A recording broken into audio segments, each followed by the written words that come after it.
So you want to build a deck, but you don't know which one. Well, lucky for you, I'm here to help. If you don't know what format you want, keep watching. If you don't know what archetype or commander you want, skip to the Find Options chapter. If you can't decide between different archetype or commander options, skip to the Choose Between chapter. The first thing you'll want to do is decide on format. Standard, Modern, Legacy, Vintage, Commander, Brawl, Pauper, and Pioneer are your main options. First, figure out what formats your playgroup play. If they only play one format, say Commander for example, then build a Commander deck. If they play multiple formats, say Commander and Standard, then pick your favorite out of the options. Or if you already have decks with Commander, consider building a Standard deck so you can join when the group plays Standard, or vice versa. Most people will have an easy time with this option, but if you're not sure, just build whatever format your group plays most. If you don't have a consistent play group or mostly play online, I would recommend making a Commander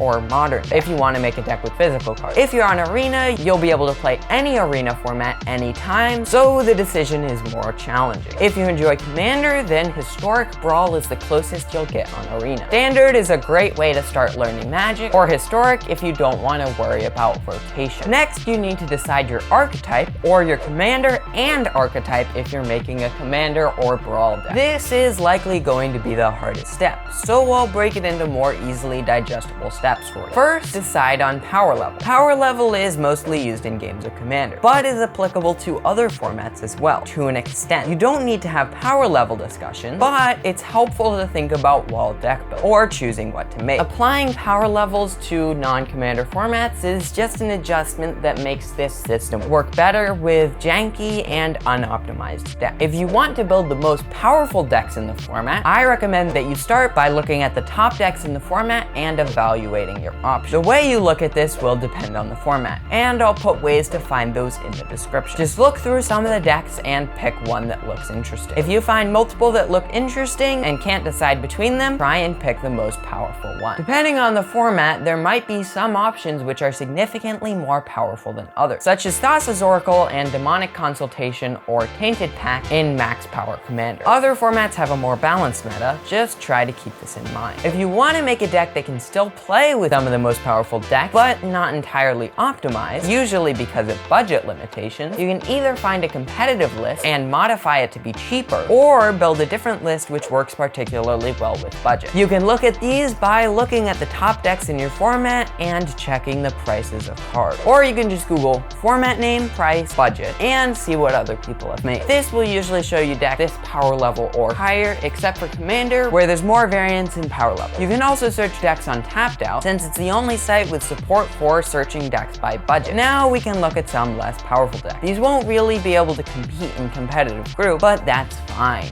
You build these because your group is more casual. These will be much harder to decide. Because the decks in higher power levels need to be powerful, there's a very limited supply of viable decks. At this power level and lower, the options of archetypes and commanders grow exponentially. So here are some methods to find some. Number 1, look through your collection. If you happen to have a valuable commander or card in your collection, then it will probably be a good part of a deck. You can still build around a cheaper card, it just doesn't have as much significance over another cheap card online. Number 2, watch content about Magic. If you're making a commander deck, watch my videos. Now, I am a bit biased, but this is a good way to find out about a deck, commander, or archetype, and allows the creator to get across all the information which wouldn't be effectively communicated through a deck list. Number 3, if you're making a commander deck, the EDHREC Top 100 page is a great way to see tried and true commander. And if one looks interesting to you, you can just click and see what cards are commonly included with it. Number 4, spoilers are a great way to see all the new and exciting cards coming out. You won't be able to build the deck until the set comes out, but it's fun to look at all the different builds and experiment with them. And eventually the set will come out. Number 5, don't be afraid to net deck. I have seen a lot of people that frown upon net decking, or finding a list for a commander online and buying that exact list. I think that net decking should be encouraged for anyone who doesn't like to build decks. Magic is really 2 parts, playing the game and building decks. If someone only likes playing the game, why make them build a deck? Number 6, something a friend has made. I'd recommend that if you want to build a similar deck to someone in your group, that you ask them about it first. You can then learn more about the deck, get the exact list, and see how they would change their list. This may be a great compliment to them and their deck building skills, but a lot of people avoid building decks someone else has made or wouldn't want someone else to make a deck similar to theirs, since it means there will be less variety in games throughout your group. It's fair reasoning, worth considering, and another reason you'd ask them about it. At this point, you should either have your commander and archetype chosen, or you should have a few choices. If you have a few choices left, it can be extremely difficult to choose between them. And I can think of multiple examples when I was stuck for